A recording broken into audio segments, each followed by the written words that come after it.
नमस्कार दोस्तों, इस वीडियो में आप हिंदी पेडागोजी के कुछ महत्वपूर्ण प्रश्नों की श्रृंखला देखने जा रहे हैं। हिंदी पेडागोजी सीरीज की ये प्रमुख 13वीं वीडियो है। अगर आप सीटेट अपर प्राइमरी के सभी सब्जेक्ट्स के कंप्लीट पेडागोजी के अलावा सीटेट दिसंबर 2021 अपर प्राइमरी और प्राइमरी सभी शिफ्टों के कंप्लीट पेपर सोल्यूशन को डिटेल में देखना चाहते हैं तो इस वीडियो के समाप्त होने के बाद से इस वीडियो का डिस्क्रिप्शन जरूर चेक करिएगा। और अगर आप चैनल पर पहली बार विजिट कर रहे हैं तो इसको सब्सक्राइब करते हुए बेल आइकन को जरूर प्रेस कर लीजिएगा सीटेट, यूपी टेट और सुपर टेट के बेहतरीन तरीके से तैयारी करने के संदर्भ में। चलिए दोस्तों, आज के इस महत्वपूर्ण वीडियो को शुरू करते हैं। पहला प्रश्न है, क्वेश्चन के अनुसार डैश व्याकरण करता है कि भाषा अधिगमकर्ता अपने भाषा के प्रयोग की शुद्धता का मूल्यांकन कैसे करते हैं। देखिए, ये क्वेश्चन के अनुसार पूछा गया। तो क्वेश्चन ने कई हाइपोथेसिस दिया अपने थियरम में, जैसे कि इनपुट हाइपोथेसिस, मॉनिटर हाइपोथेसिस, विभिन्न प्रकार के हाइपोथेसिस दिया था। जो मूल्यांकन के संदर्भ में उन्होंने हाइपोथेसिस दिया था उसे हम लोग मॉनिटर हाइपोथेसिस कहते हैं, या फिर इसी को मॉनिटर परिकल्पना कहा जाता है। ठीक है, ऑप्शन नंबर 4 बिल्कुल अप्रोप्रिएट है, यही इसका सटीक जवाब होगा। अगला प्रश्न पूछा गया था, मानस मंथन गतिविधि किसमें सहायता करती है। मानस मंथन को अंग्रेजी में ब्रेन स्टॉर्मिंग बोला जाता है। तो ब्रेन स्टॉर्मिंग क्या होता है? ये प्रॉब्लम सॉल्विंग के लिए क्रिएटिव तरीके से विचारों को व्यवस्थित करने, यानी नए नए विचारों के माध्यम से प्रॉब्लम को सॉल्व करने की बात की जाती है। तो जहां पर भी नया विचार आ गया, मौलिक विचार आ गया, वहां पर क्या हो जाएगा? सृजनात्मकता हो जाएगा। और नया या फिर मौलिक विचार को ही हम लोग रचनात्मक विचार भी कहते हैं। देखिए, यहां पर सृजन की बात की गई है और रचनात्मक विचारों की भी बात की गई है। तो ऑप्शन नंबर 1 बिल्कुल अप्रोप्रिएट होगा। ब्रेन स्टॉर्मिंग क्रिएटिविटी से जुड़ा हुआ है, प्रॉब्लम सॉल्विंग से जुड़ा हुआ है, मौलिक विचारों से जुड़ा हुआ है। ठीक है, ऑप्शन नंबर 1 बिल्कुल अप्रोप्रिएट है, यही इसका सटीक जवाब होगा। अगला प्रश्न पूछा गया था, वह पद्धति जो बोलने तथा कार्य में तालमेल बनाती है क्या कहलाती है। ध्यान से समझिएगा, जो शब्द बोले जा रहे हैं कार्य में भी उसी प्रकार की प्रतिक्रिया दी जा रही है, वो हमसे पूछा जा रहा है। जैसे कि देखिए, बच्चों के विद्यालय में, बच्चों की कक्षा में किस प्रकार से बच्चों को कहानी या फिर किस प्रकार से बच्चे को कविता पढ़ाई जाती है। जैसे मान लीजिए एक कविता बच्चे को पढ़ाई जाती है, एक मोटा हाथी झूम के चला, मकड़ी की जाल में जाके वो फंसा। तो बच्चे को जब ये कहानी बताई जाएगी तो जब मोटापा शब्द बोला जाएगा, मोटा हाथी, मोटा जब बोला जाएगा तो दोनों हाथों को फैला करके मोटापे का इशारा किया जाएगा। ये हाथों को फैलाना क्या है? ये कार्य है, और इनके बीच कोरिलेशन की गई है, कोरिलेट किया गया है दोनों को। जो हम बोल रहे हैं मोटा और जो हम हाथों से इशारा कर रहे हैं, इन दोनों के बीच में एक तरीके से कोरिलेशन है, तालमेल बैठाया गया, समन्वय किया गया है। ठीक है, इसी प्रकार से जब बोला जाएगा एक मोटा हाथी, जब हाथी शब्द बोला जाएगा तो अपने हाथ के केहूनी को नाक से सटाते हुए सूंड बनाने का इशारा किया जाएगा। अब इसका फायदा क्या होगा? इसका फायदा ये होता है कि देखिए, आज हम लोग समावेशी कक्षा की बात करते हैं, जिसमें प्रत्येक बच्चा दूसरे से अलग है और कोई शारीरिक अक्षमता से जूझ रहा है, कोई अधिगम विकार से जूझ रहा है। मान लीजिए कोई एक ऐसा बालक है जो देख नहीं सकता, तो जब हम हाथों से इशारा कर रहे हैं, हो सकता है वो देख ना रहा हो, लेकिन जो हम बोल रहे हैं वो शब्दों को सुन करके उसका अर्थ तो समझ सकता है। अब मान लीजिए कोई श्रवण बाधित है जो सुन नहीं सकता, तो हमारे द्वारा बोले जा रहे शब्दों को वो भले ना सुन पाए, लेकिन हमारे हाथों के द्वारा जो इशारे किए जा रहे थे, कहीं ना कहीं वो उसको कोरिलेट करेगा, समझने में मदद करेगा। इसलिए जो हम बोलते हैं उसको कार्यों में भी उसी प्रकार से तालमेल बनाते हैं, और इसी को हम लोग अंग्रेजी में टोटल फिजिकल रिस्पॉन्स बोल रहे होते हैं, और हिंदी में इसे समग्र भौतिक प्रक्रिया बोला जाता है। विकल्प नंबर 1 बिल्कुल अप्रोप्रिएट है, यही इसका सटीक जवाब होगा। अगला प्रश्न पूछा गया था, कौन सी पद्धति शिक्षार्थी को उनके वाचन कौशल के विकास में सहायता करती है। वाचन कौशल यानी कि बोलने के संदर्भ में, वाचन मीन्स बोलना। ठीक है, तो यहां पर देखिए, बोलने का कौशल हमारे अंदर कैसे विकसित हो सकता है। जितना ज़्यादा हम बोलेंगे, जितना ज़्यादा दूसरे से हम इंटरेक्शन करेंगे, कम्युनिकेशन करेंगे, उतना ही हमारे अंदर वाचन कौशल विकसित होगा।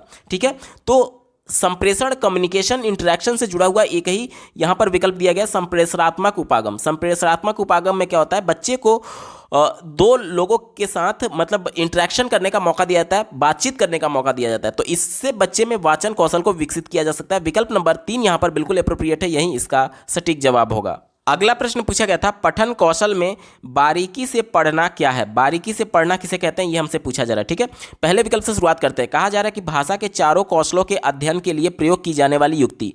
तो यहां पर चारों कौशल की बात की गई थी विकल्प में, लेकिन प्रश्न हमसे पठन कौशल की बात की गई है। तो जब पठन के बारे में पूछा जा रहा है तो चारों कौशल की बात थोड़ी की जाएगी, केवल पठन से रिलेटेड वाला ही तो विकल्प हमारा उत्तर होगा, क्योंकि चारों कौशल में आपका पढ़ना, लिखना, सुनना और बोलना आता है, लेकिन प्रश्न केवल पढ़ने से संबंधित है, इसलिए चारों कौशल का यहाँ पर कोई भी अप्रोप्रिएट तरीका नहीं हो सकता है। एक तरीके से इसका कोई भी जुड़ाव नहीं है उस सेंस में इस विकल्प का, इसलिए ये विकल्प निगेटिव हो गया, हमारा उत्तर नहीं होगा। दूसरा देखिए, किसी पाठ्य सामग्री का सारांश तथा उसके मुख्य विचार को प्राप्त करना।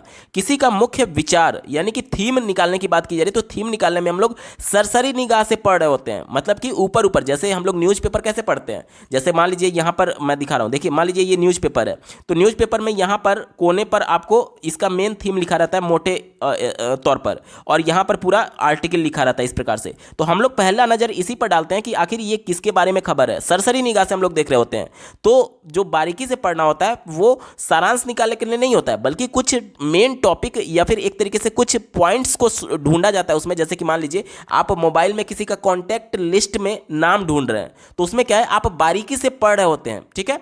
तो यहाँ पर जो मुख्य विचार होता है, मुख्य थीम जो होता है, वो सरसरी निगाह से देखा जाता है, बारीकी से नहीं देखा जाता है। ये भी हमारा उत्तर नहीं होगा। चौथा देखिए, पाठ्य सामग्री के प्रत्येक अनुच्छेद के अंतिम वाक्य को पढ़ना। तो अंतिम वाक्य को पढ़ना बारीकी से पढ़ना नहीं है, एक ही विकल्प बचा ऑप्शन नंबर 3। देखिए, किसी पाठ्य सामग्री में विशिष्ट तथ्यों सूचना को ढूंढने के लिए प्रयोग की गई पठन प्रविधि। ऑप्शन नंबर 3 बिल्कुल अप्रोप्रिएट है, यही इसका सटीक जवाब हो जाएगा। जब भी किसी सूचना या फिर किसी इंफॉर्मेशन को ढूंढने की बात आती है तो वहां पर बारीकी से पठन होता है, ठीक है। ऑप्शन नंबर 3 बिल्कुल अप्रोप्रिएट है। अगला प्रश्न पूछा गया था, यह अंतर संबंधित और नियम शासित चिन्ह व्यवस्थाओं से बनी है, यह सामाजिक है और अभिव्यक्त करने, खोजबीन करने और अर्थ संप्रेषित करने के संदर्भ में सिर्फ मानव के पास है। यह क्या है? देखिए यहाँ पर संप्रेषण की बात की गई है। संप्रेषण हम लोग क्या करते हैं, इंटरेक्शन दूसरे से कर रहे हैं, बातचीत कर रहे हैं, तो किसी न किसी भाषा का प्रयोग करते हैं। इसी प्रकार से यहाँ पर देखिए चिन्ह व्यवस्था की बात की गई है, यानी कि लिपि की बात की जा रही है। चाहे कोई भी भाषा आप उठा करके देख लीजिए, हिंदी की भाषा, अंग्रेजी भाषा, चाइनीज भाषा, सबका अपना अलग अलग चिन्ह है, अपना अलग अलग सिंबल्स हैं, और इन्हीं सिंबल्स को, इन्हीं चिन्ह को हम लोग लिपि कह रहे होते हैं। यानी कि प्रत्येक भाषा की अपनी लिपि होती है, अपना चिन्ह होता है। इसके अलावा हम लोग अपने आप को अभिव्यक्त करने के लिए भी भाषा का प्रयोग कर रहे होते हैं। तो तीनों चारों जो भी हमको हिंट दिया गया वो किसके संदर्भ में है, वो भाषा के संदर्भ में। ऑप्शन नंबर 2 यहाँ पर बिल्कुल एप्रोप्रिएट होगा।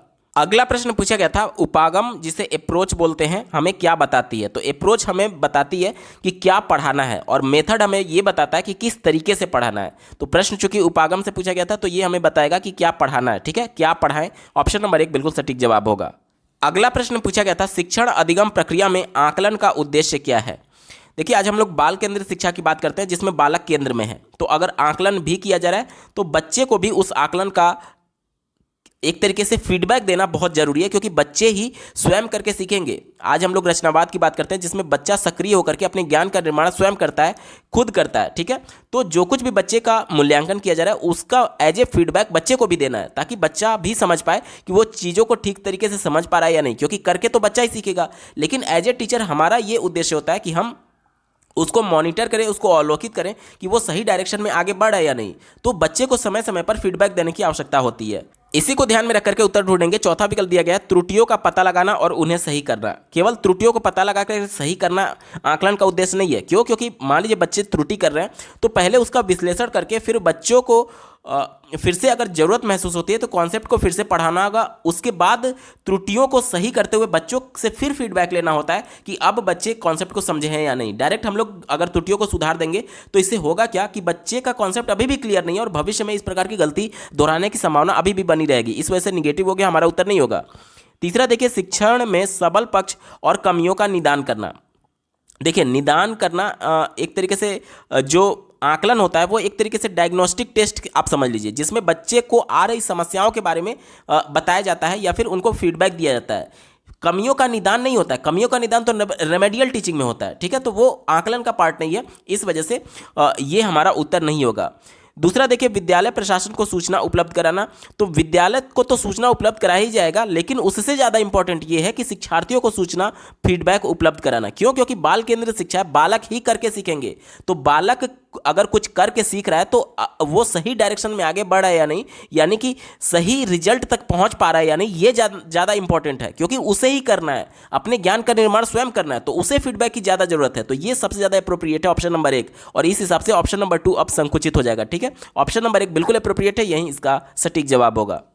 अगला प्रश्न पूछा गया था, भाषा अर्जन की अवस्थाओं के सही क्रम को चुनिए। तो देखिए, सबसे पहले बच्चा बबलाता है, उसके बाद से किलकारी मारता है जिसे कूइंग कहते हैं, उसके बाद से एक शब्दीय अवस्था आती है, उसके बाद से टेलीग्राफिक वाचन होता है, और अंत में 2 शब्दों की वाली अवस्था आती है। तो ऑप्शन नंबर 1 बिल्कुल अप्रोप्रिएट है, यही इसका सटीक जवाब होगा।